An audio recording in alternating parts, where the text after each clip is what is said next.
questions after transcripts of Jim Comey's closed-door meeting with lawmakers are released to the public. He could not provide information on the dossier that was used to secure a surveillance warrant on a Trump campaign. 245 times he says, don't remember, don't recall, and don't know. He didn't know much about Christopher Steele. I find that hard to believe. President Trump announces White House Chief of Staff John Kelly will step down. John Kelly will be leaving at the end of the year. We'll be announcing who will be taking John's place. I'll be announcing that over the next day or two. I appreciate his service very much. The president once again responded to the special counsel's court filings. He denied that he did anything wrong. On the Mueller situation, we're very happy with what we are reading. There's absolutely no collusion, which is very important. For the third year in a row, the Black Knights of Army have won the Army-Navy matchup.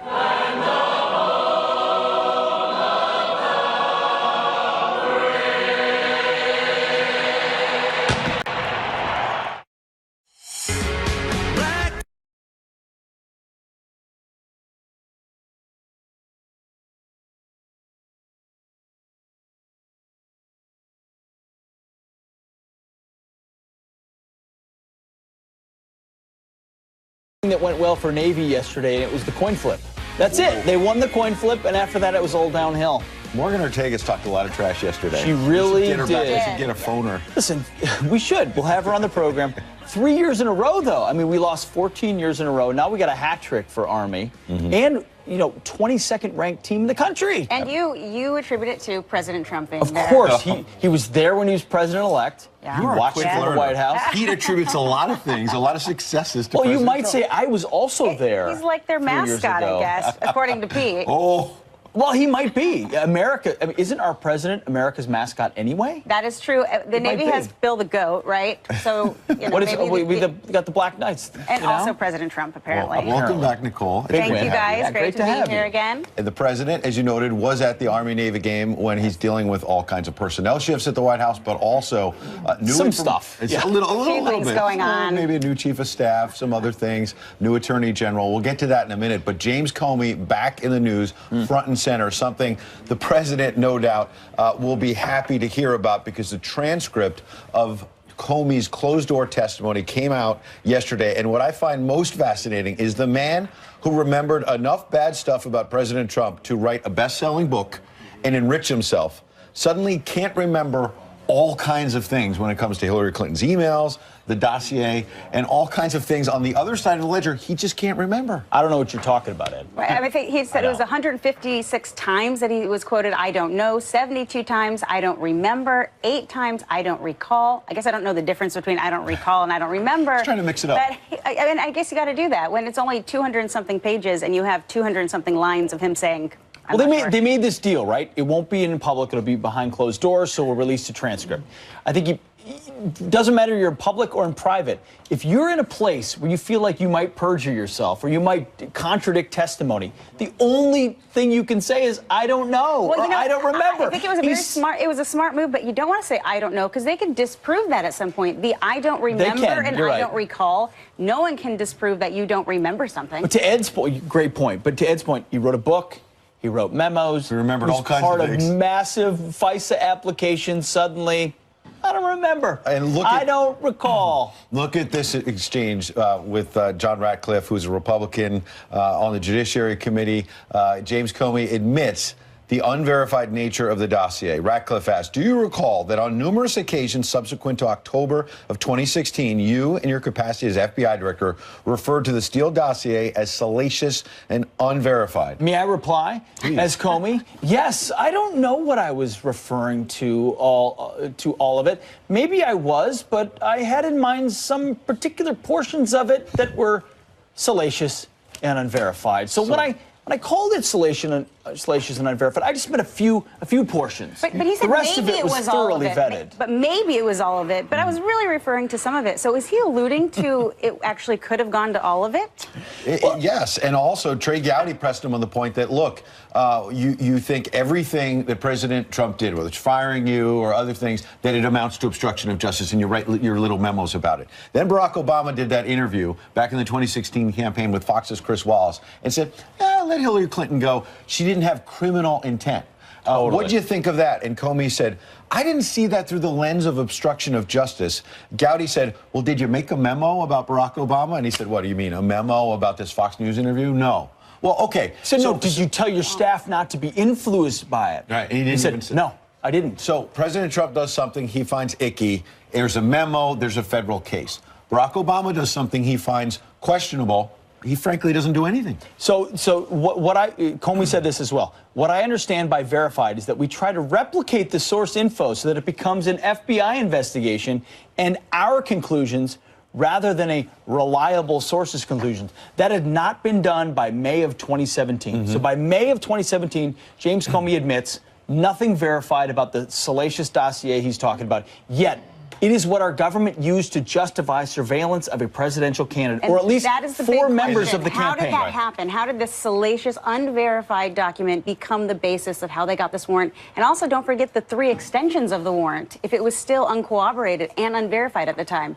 I mean, how is, I don't know, that is what I think, for me, is the biggest concern. And Comey repeated what he told. Extend. Exactly. He also repeated in this testimony what he told our own Bret Baier on his book tour, that he really didn't hear about Christopher Steele, the ex-British spy who put the dossier, the unverified dossier together. He didn't really hear about him. You were the FBI director. How did you, either you're not telling the truth or it's incredible that you're in charge, quote unquote, and you didn't even know this guy was writing the dossier? Absolutely. And you went to Trump Tower to brief the president-elect about it without knowing what the source was. More important than all of that is you went to the FISA judge. He and other officials at the FBI and the DOJ signed their names to get the FISA warrant, to go to the FISA judge, use the dossier. And Jim Jordan says, this is all quite ridiculous. Watch. 245 times he says, don't remember, don't recall, and don't know. What was most, I guess, the biggest takeaway for me was the don't know part. Specifically, he didn't know much about Christopher Steele, the guy who they used his work product, the dossier, to go get the warrant to spy on the Trump campaign. By that, here's the key player, the guy who put together the dossier that was the basis for getting the warrant. And you didn't know anything about him? I find that hard to believe, but those were his answers yesterday. He also didn't know much about Bruce Ohr. Well, the interesting thing was he said the dossier came from a reliable source, but then he was saying that he doesn't know much about Steele. So which is it? Is Steele a reliable source, or does he not know much about him? And that's where I got a little confused in this. And unfortunately, I think that's where Americans are confused. We all are. Again, we get all these 200-page memos and documents, but we still don't really understand something. And so maybe some people didn't tell the truth under oath. Wait a second. I think a standard is being set with the Bob Mueller investigation. You lie, you're prosecuted, right? We should hold the same standard. There's going to be some follow-up with Comey. He'll be coming back behind closed doors with the Republicans. I bet this is obviously not the last. Now, Ed, is there other stuff going on? A lot of other White House shakeup going on right now. On the way to the Army-Navy game, apparently had set a deal with John Kelly that Kelly would be able to announce himself on Monday that he's leaving. Instead, the president, maybe trying to change some of the headlines that are out there, goes out and tells reporters on his way to the Army-Navy game, Kelly's out. John Kelly will be leaving, but I don't know if I can say retiring, but he's a great guy. John Kelly will be leaving at the end of the year. We'll be announcing who will be taking John's place. It might be on an interim basis. I'll be announcing that over the next day or two. I appreciate his service very much. So John Kelly's a great American. He's done amazing things for this country in uniform and out of uniform. But everyone sort of knew this was coming. This was inevitable. And Nick Ayers seems to be the front runner, a political type in the Pence world to be the future chief of staff. We don't know. That's Vice President Pence, current chief of staff. Correct. So he's been rumored to be the guy as a front runner. But if you had read the headlines yesterday, you would think this is an absolute shocker and an aberration. The New Yorker said John Kelly, the White House chief of staff, is finally leaving crazy town. The Atlantic, John Kelly couldn't fix the Trump presidency slate. John Kelly was supposed to bring credibility to the White House. He failed. But Nicole, this, is this out of the normal?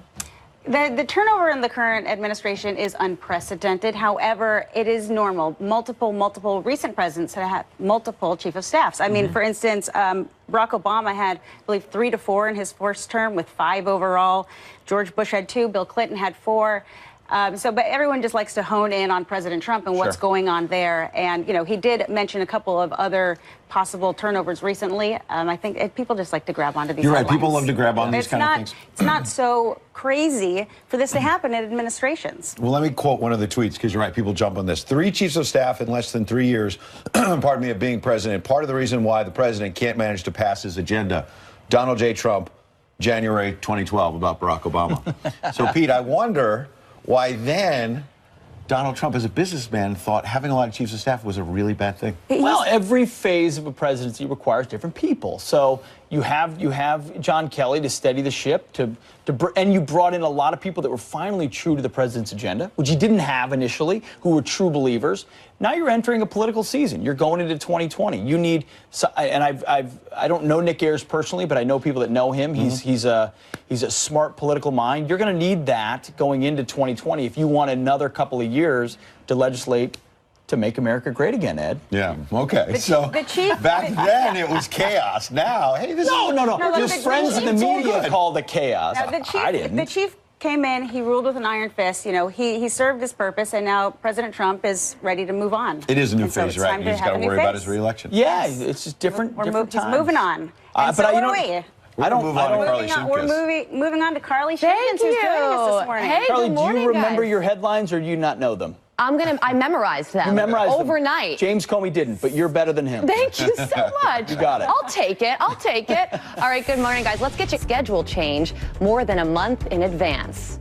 And college football's most prestigious award is staying in the Sooner State. Oklahoma's quarterback Kyler Murray wins this year's Heisman, making OU the first school in history to have back-to-back Heisman-winning QBs. Murray scored 51 touchdowns this season. 51. Can't believe it. I know it was a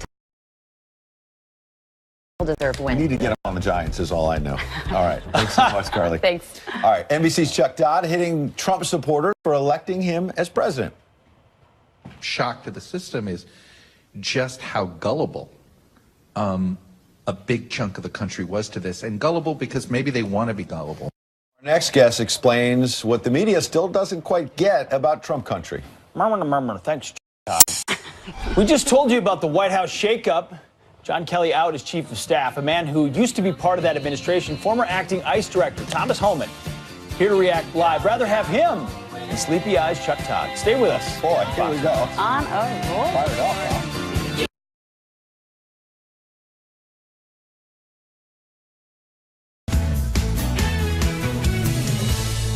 Part of me in my head assumed people were discerning it out, knew the BS from the non-BS. So I think what my sort of shock to the system is just how gullible a big chunk of the country was to this. And gullible because maybe they want to be gullible.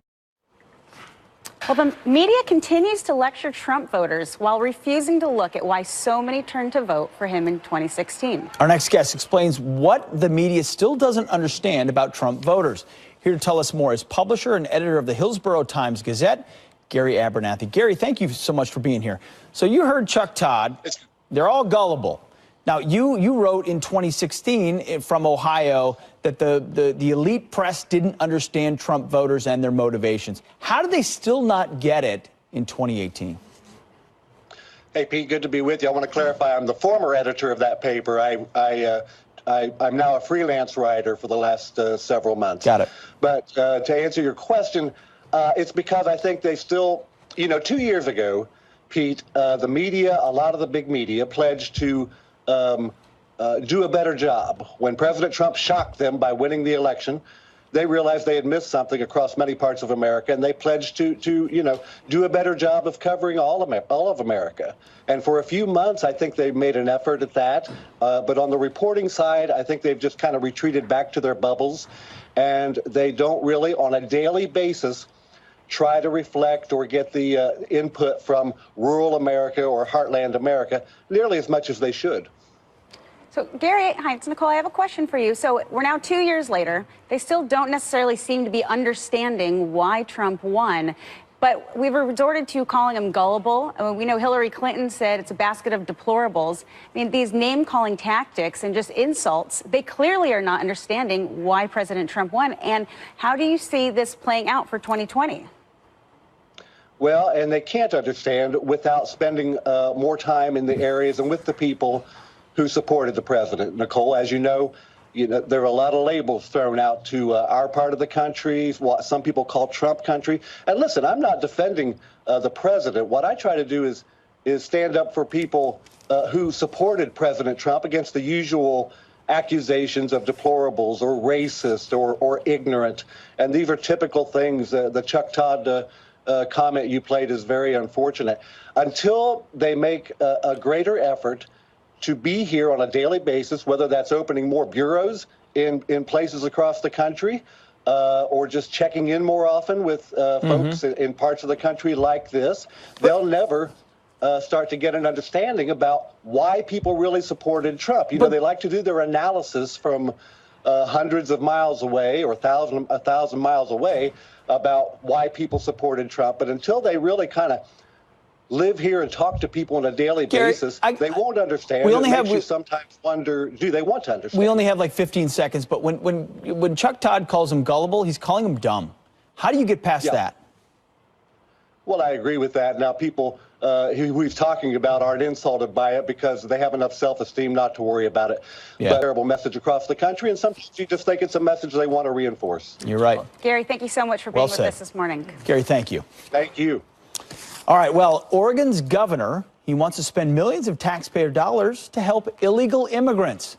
Former acting ICE director Thomas Homan here to react to that live, coming up next. And remember, pictures like this one, a nearly empty school tray, students then slamming Michelle Obama's healthy lunch rules, how President Trump is making lunch great again. Looks like a kiwi. Sounds like a new hat slogan.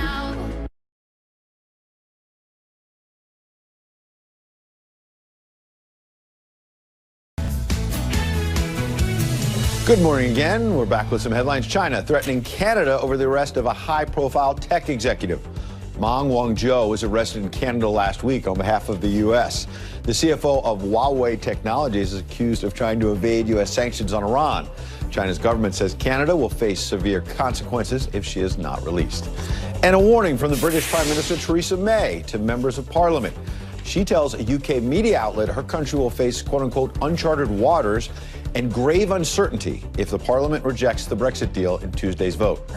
Dozens in Parliament have said they will simply not support it. The UK's been in other uncharted waters at other points in their history. Anyway. So. All right, well, after months of speculation, President Trump making an official announcement about the future of his White House Chief of Staff, John Kelly, that he'll be leaving at the end of the year.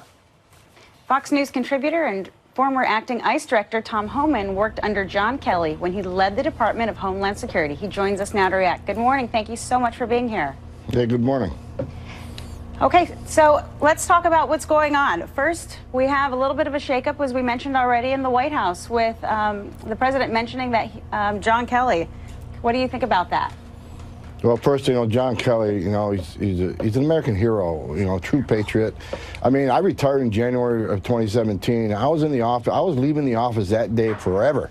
It was the day of my retirement ceremony, and at the end of the ceremony, John Kelly's the one that called me and said that he and the president wanted me to stay and run the agency, which is a 3-step promotion. If I would have got that call from anybody else, I think I would have retired.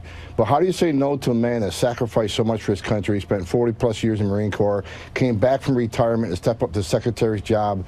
I mean, he's given so much for his country. He's an American patriot. I respect him so much. And it's my greatest honor to serve for him, serve under him. So it's a huge loss for the administration, I think.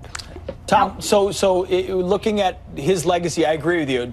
Patriot, American hero, committed to this president and the agenda. What comes next? Have you heard anything about, and what's your sense of what should come next?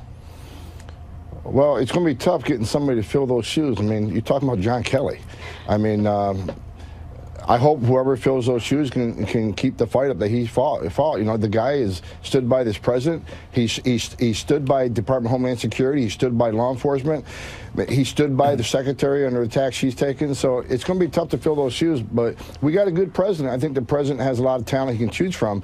But there's never going to be another John Kelly, in my opinion. Well, I agree with you, Tom. But what do you think about the potential of Nick Ayers coming in? What do you think that he could potentially bring to the table?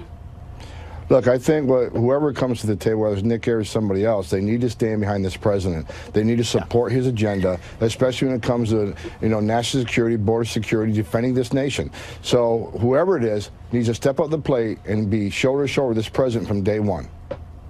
Okay, talking about the agenda, it goes on, whether it's dealing with Congress on the wall funding and other big issues, or state by state. We saw in New Jersey this week the Attorney General announcing he's no longer going to cooperate with ICE after the agency decided to go after child abusers, gang members, wanted criminals in New Jersey, not far from where we're sitting right now. What do you think about this? I mean, we've heard about sanctuary cities, sanctuary states. Now you get the state attorney general say, cut it out, don't go after criminals. Yeah, the state attorney general, the chief law enforcement officer for the state of New Jersey. It's ridiculous. If I was a taxpayer in New Jersey, I'd be insulted. I mean, you're talking about, they keep some of the sanctuary cities. They're protecting the immigrant community. And the truth is, when you can't arrest a bad guy in a county jail, the safety and security and privacy of county jail, ICE officers have to put it on the line, go knock on a door, put themselves at great risk. But the opposite side of this, which people don't understand, is when you have to go to the community to arrest this bad guy, you're going to find others that weren't even on your radar. So it actually results in sanctuary cities, in arrest of more illegal aliens, and it puts the illegal alien community at a greater risk of crime because those criminals are going to go back and victimize the very communities in which they live in. So it doesn't make sense. Sanctuary cities is a big lie by the liberals. Sure, I mean, I have to think that this is falling in line with newly elected Governor Murphy's agenda. He wanted to be a sanctuary state, so, I mean, this isn't a surprise. But, so let's move on to Oregon. Oregon's governor budgets $4 million to sue the Trump and defend illegal immigrants with it. Is that a real line item? $4 million to sue? If I'm an Oregon taxpayer and you're going to enter into a civil lawsuit, you're going to sue somebody, is Oregon going to pay for your attorney? Because a deportation hearing is a civil hearing. So they're taking millions of dollars where they could buy fire trucks, they could hire school teachers, they could hire police officers, and they're going to defend somebody that's in the country illegally, committed a crime by entering this country illegally, committed yet another crime against a citizen of Oregon, and they're going to pay for their attorney. It's just, it doesn't surprise me anymore. I'm just, whether it's Oregon, California, New York, Philadelphia, it just continues. And it's anti-Trump agenda, and they're putting their own political bias ahead of public safety and national security. That's a bottom line. It gives you an idea what the president is facing, not just with the new Congress, but state by state. There are some states out there trying to frustrate his agenda. Tom Holm, appreciate you coming in. Wow. Appreciate you having me. Half of that fund would pay for the defense of immigrants who are in deportation proceedings. Okay. All right. Meanwhile, she was acquitted in the death of her 2-year-old daughter. Now, Casey Anthony's roommate has something big to reveal. We'll have it for you coming up. Plus, will he or won't he? Cory Booker just said when he'll decide on making a 2020 White House run. Spartacus! And I'm sure it's going to be a moment to remember. I can't wait. You know that. And President Trump flipping the coin at the Army-Navy football game. An incredible, a look at all the incredible ceremonies from the field. It really was a powerful pre-game prayer as well. The man who gave that prayer, coming up next. Some wonder why we pray for a football game. In this game, every player on the field is willing to die for every person watching.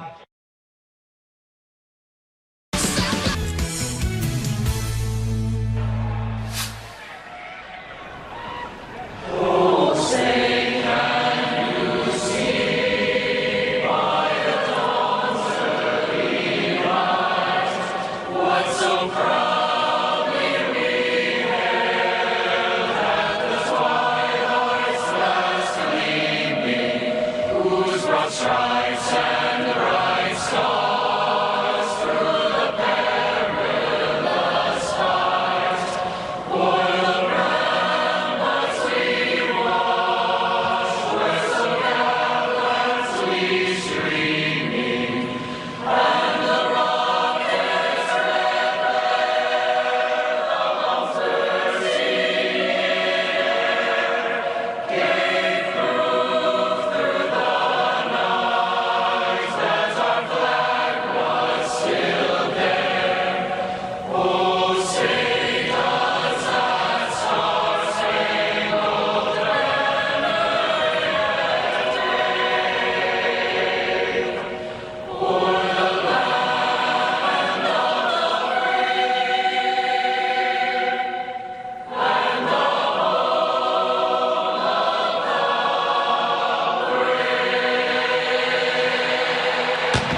It was a very powerful moment before yesterday's game. I watched it live, and just watching these young kids, 17, 18, 19 years old, saluting the flag, signing up to serve our country. Coming together, singing together, unified. It's a beautiful thing. We It really watch a is. lot of college football this time of year, but this is more than football, obviously. That was made clear by just, the pride you saw in people standing for the anthem. No one was kneeling, I don't think. I didn't notice that. You're No. right. I didn't see anyone kneeling. Also, what we noticed was that the military chaplain, Matthew Polakowski, we're going to have him on the show later, he gave just a really awe-inspiring prayer that made all of us reflect. Watch. Some wonder why we pray for a football game. So I tell them, in this game, every player on the field is willing to die for every person watching. And there is no greater love than to lay down one's life for what's truly good. And so, God, I do pray for these players on this field and all the good they represent. Their fellow cadets and midshipmen, soldiers, sailors, Marines, firefighters, first responders, police, and countless others who lay down their lives daily in our defense. Because in your eyes, oh God, it is not the critic who counts, but those who actually step into the arena. And so, Almighty God, we who are willing to die for others, we salute you. Let this game begin. Amen. Let me tell you, I think my favorite part of that was it's not the critic that counts, but the person that steps into the arena, which obviously is not necessarily just talking about a football arena, but it's such a bigger thing. Right now, when you have media and people attacking, we were just talking earlier about being attacked. It's not the person who's attacking that counts, but the people, and that's what we want to focus on. And I think he stated it beautifully. Well said. In fact, the prayer came before the national anthem. It's the prayer before the pledge, before the anthem. And it's a reminder, you see all the critics, to your point about critics, of college, high school prayer huddles on football fields where they're saying you can't do that. It was such a beautiful recognition that in this country you should be free to pray and acknowledge the importance of prayer and faith in the history of our nation. Chaplains and the military have been such an essential part of it.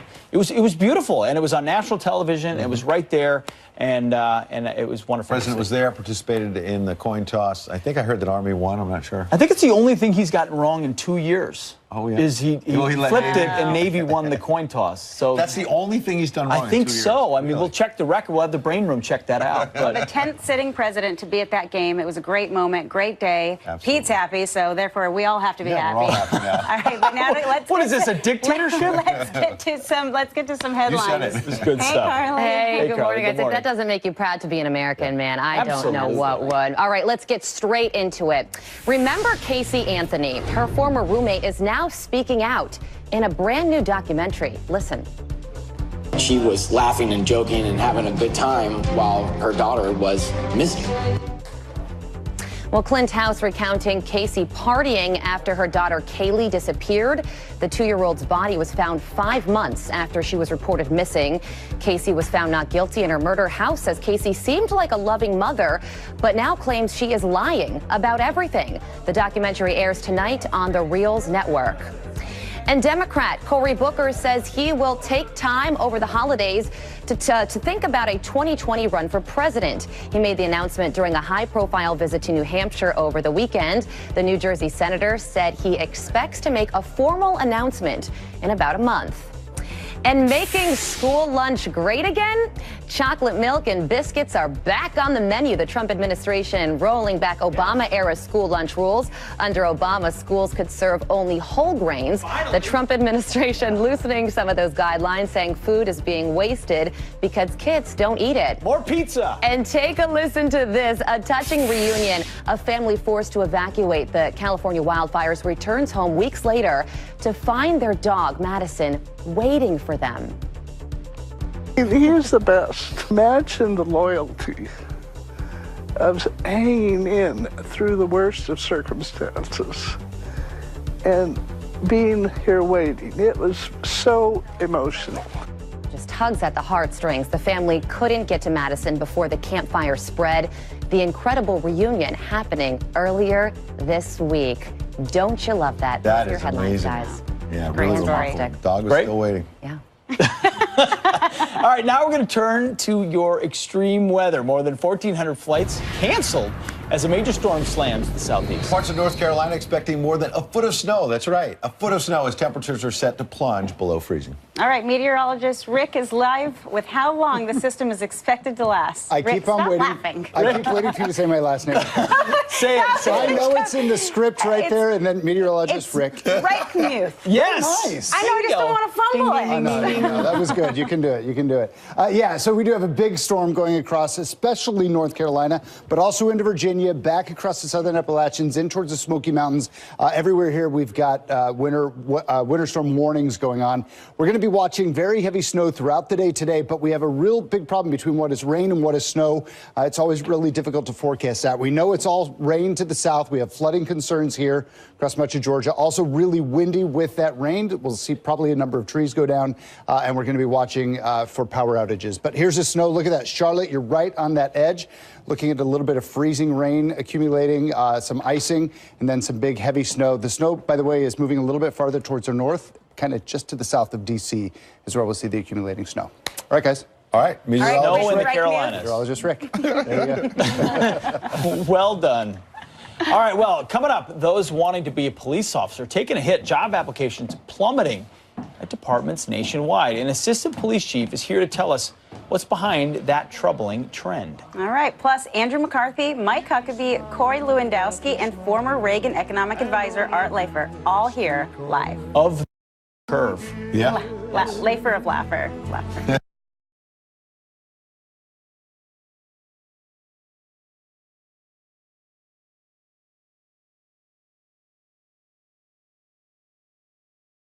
Will be leaving, but I don't know if I can say retiring, but he's a great guy. John Kelly will be leaving at the end of the year. We'll be announcing who will be taking John's place. It might be on an interim basis. I'll be announcing that over the next day or two, but John will be leaving at the end of the year. He's been with me almost 2 years now, as you know, between the two positions. So we're probably going to see him in a little while. The announcement coming amid two major developments in special counsel Robert Mueller's Russia probe. Mueller's team accusing former Trump campaign chairman Paul Manafort of lying to prosecutors about several major issues in a heavily redacted new filing. And federal prosecutors recommending substantial prison time for former Trump lawyer Michael Cohen for illegal payments allegedly directed by President Trump to two women who claimed they had had affairs with the president before he was president. Fox News Channel Chief National Correspondent Ed Henry is here to break it all down. Let's begin with Cohen. I was looking over the filing. It looks like most of it is about cheating the IRS for millions and millions of dollars, and the payment to the mistresses was very, very small, and people argue that that could be a personal expense since it came out of the Donald Trump's personal You're bank right. account. The best thing the president has going from right now is the mainstream media likes to blow up every development into the walls are closing in, he's finished. Right. And we heard that Michael Cohen was cooperating. He'd had all of these hours behind closed doors with Mueller. He's really going to turn in the dirt. But instead, you're right. Largely, this was financial crimes we had heard about before, tax evasion, problems, no doubt, lying. Yeah. It shouldn't have happened. A lot We of get all tax that. evasion. Okay. Millions of dollars. The new dimension with Cohen was a November 2015 contact he had with an alleged trusted source in Russia. Right. So that opened the door. Is this collusion? So far, there's no evidence it was collusion. It shows contact, communication, maybe some kind of a problem, but still, after all this time, no proof of Russian collusion, which is where this started. So the allegation was that some guy up in the hierarchy over there in Russia contacted Michael Cohen and said, hey, you know, let's have synergy. Let's have synergy. Maybe we can help out the campaign. Maybe I'd like to meet the Trump at some point. Nothing ever materialized. But not evidence of collusion. The other key point you mentioned, campaign finance, in terms of paying off the women. Again, embarrassing, shouldn't have happened. You can talk about it all day, but it's not new. We've heard about it before, number one. And number two, think about the John Edwards case, where this essentially went away. And the president's going to make the argument these were personal funds. They were not campaign funds. Right. So while a lot of They people didn't are have to be screaming, reported. he directed a campaign finance violation, breaking the law, and that his business is going to be drawn in because the Trump organization didn't file all the right paperwork. But at the end of the day, it sounds like the president's not going to be. That's a filing and that's violation. not going to be an impeachable offense. That's very small ball. All right. Manafort quickly broke the deal that he had with the Mueller team. They accused him of lying and trying to cover up things. What was the main takeaway there? Is the president exposed by anything regarding Paul Manafort or not? One thing that I would raise. Let me start with the thing that's not that important. So they all of a sudden come up and say in this memo that he was lying about what? About some guy named Dr. K, who's in Cyprus, may have ties to Russian intel, but he was just doing like wire this. transfers for him and his Ukrainian business. Well, I dug into this, and there's a story in USA Today in August of this year at the Manafort trial saying 6 bombshells from the Manafort trial, and Rick Gates' testimony, and Dr. K is mentioned. So we've heard that one Old before, bombshell. too. Now, here's the point I want to make, though, quickly, which is that in May of this year, Manafort sent a text to an associate and said, I want you to have contact with a Trump administration official. Does that raise more questions about potential, obstruction? Why was Manafort, when a potential pardon is out there, why is he talking to the Trump administration? We frankly don't know. But again, bottom line, this started as an investigation about collusion with Russia. No evidence. So let's go to General John Kelly. We've been hearing for a very long time John Kelly's out the door. Apparently now he'll be out the door January 1st. Who is next in line to fill that spot? Very tough job. Absolutely. It seems like General Kelly was exhausted, kind of wanted to move on. He and the president have not exactly been on speaking terms, we're told, in recent days. Nick Ayers is the chief of staff to Vice President Pence. He's a shrewd political operator. Jared Kushner, as well as Ivanka Trump. What a young little handsome lad that guy is. Trump is going to chew him up. Well, look at this guy. You think he's tough enough to handle the president? He's seen, though, as a very shrewd political operator. I hope he's supported so. by Ivanka Trump and Jared Kushner, I'm told. Here's the bottom line. He wants to do it, we're told, but for a brief amount of time, the president is pushing him or anyone who's going to do the job to sign on for 2 years, get him through the re-election. So right now, it's the art of the deal. It's a negotiation. All right. Catch Ed Henry, Fox and Friends Weekends. There he is. Good to see you, buddy. All right, you too. Here with more, Fox News national security strategist Sebastian Gorka and Sarah Carter, Fox News contributors. Okay, ladies first, Sarah. If you look at the Cohen situation, you hear on other places in the mainstream media and on the left that Robert Mueller is closing in. He's getting closer and closer to collusion. I've looked at the memo. I don't see anything in the memo that says, you know what, this is a smoking gun.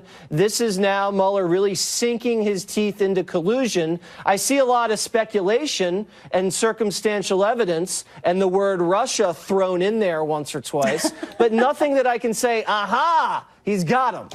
That's right. It's like if Michael Cohen would have gone to a Russian restaurant and ate borscht, they probably would have put that in there just to bring up Russia, right? Right. So my thing is this. I agree with you wholeheartedly, Jesse. There is nothing in the memorandum that we see on Cohen that is explosive or that says, wow, there was collusion. There's nothing in there whatsoever. What I found really interesting was that when they talk about the Moscow project, and that was the project to build, this Trump Tower in Moscow. Right. Remember, Cohen was always the kind of guy, and this has been reported in the past, that would kind of use his influence because he was so close to Trump to try to shake people up and get business going. Yeah. So it wouldn't surprise me that Cohen himself was out there reaching out to people, trying to get business going. Yeah, he was trafficking in his connections to Donald Trump. He was trying to, kick dust around to see if he can scrum up some consulting fees. And I guess maybe he said that the discussion over the Trump Tower went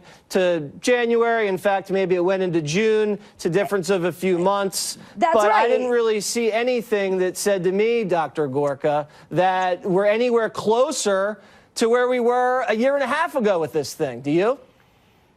Jesse, it is a massive nothing burger with Russian salad dressing dribbled all over it. That's all we have. You're making me hungry, Doctor. Me too. Look, think about it. There is not one iota of evidence that connects the Trump campaign to any Russian intelligence operation to undermine the election. Not one. in 2 years and $35 million.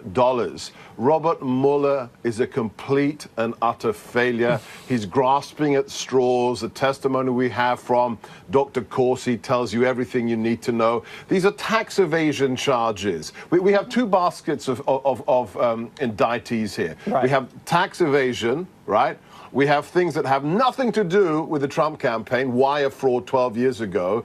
And then we have process crimes, when somebody who has a faulty memory is accused of perjuring themselves. Oh, and the third thing I forgot, sorry. Robert Mueller has been successful in indicting Russian spies for being spies. Yeah, And they're never going to We shut have not up. seen those guys frog marched back here into Washington, D.C. No, I don't think not we ever were. happening. You know, the special counsel, if you look at it, what happened in the 90s, Sarah, with the Clintons, and started with Whitewater and a land deal. Years and years and years later, it was about lying about sex. You saw the That's same right, and thing Monica Lewinsky. in the